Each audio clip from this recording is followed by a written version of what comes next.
একদিন গ্রামের স্কুলের পড়ুয়া তিন বন্ধু আরেফ, মিতা ও সোহেল নিজেদের আড্ডার সময় একটি পুরনো ট্রাঙ্ক খুঁজে পায়, যা অনেক দিন আগে হারিয়ে গিয়েছিল। ট্রাঙ্কের মধ্যে একটি পুরনো মানচিত্র রয়েছে, যা তাদেরকে একটি গোপন জঙ্গলের গুপ্তধনের সন্ধান দিতে বলে। অফিসের ছুটি পেয়ে তিন বন্ধু জঙ্গলের উদ্দেশ্যে রওনা হয়। তারা রওনা হওয়ার আগে একটি পুরনো দোকানে ভ্রমণের প্রস্তুতি নিতে যায়।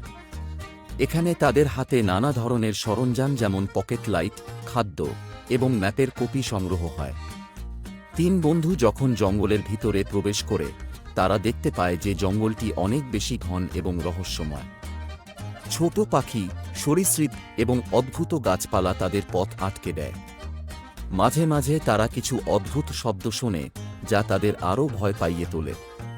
জঙ্গলের মাঝে একটি প্রাচীন বটগাছের নিচে তারা প্রথম ক্লু পায়, একটি ছোট সোনালী ফল, যার গায়ে খোদিত চিহ্ন।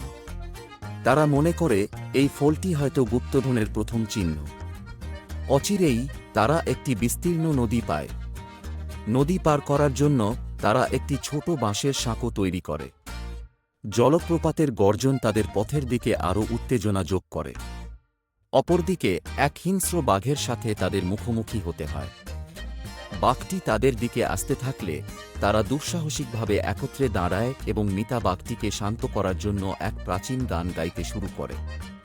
আশ্চর্যজনকভাবে বাঘটি শান্ত হয়ে যায় এবং তাদের পথ ছেড়ে দেয়। তারা একটি গুহার মধ্যে পৌঁছে যায়, যা গাছপালা দ্বারা আচ্ছাদিত। গুহার মুখে একটি পথের দরজা, যা খুলতে একটি বিশেষ কোড বা পাসওয়ার্ড প্রয়োজন।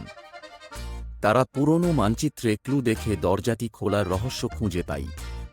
গুহার ভিতরে এক বিশাল রত্নপদের মতো একটি গুপ্তধন কক্ষ রয়েছে, যেখানে সোনালী মুদ্রা, রত্ন এবং প্রাচীন অমূল্য সম্পদ রয়েছে।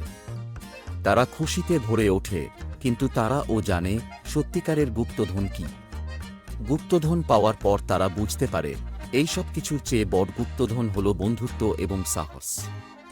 তারা খালি হাতে বাড়ি ফিরে আসে, কিন্তু তাদের অন্তরে থাকে এই অভিজ্ঞতার অমূল্য রত্ন। বাড়ি ফেরার পর তারা একটি নতুন মানচিত্র খুঁজে পায়, যা তাদের নতুন এক অভিযানের দিকে ইঙ্গিত করে। এই অভিযানের জন্য তারা আবার প্রস্তুত হতে থাকে, যেন তারা জানে আরও অনেক গুপ্তধন অপেক্ষা করে।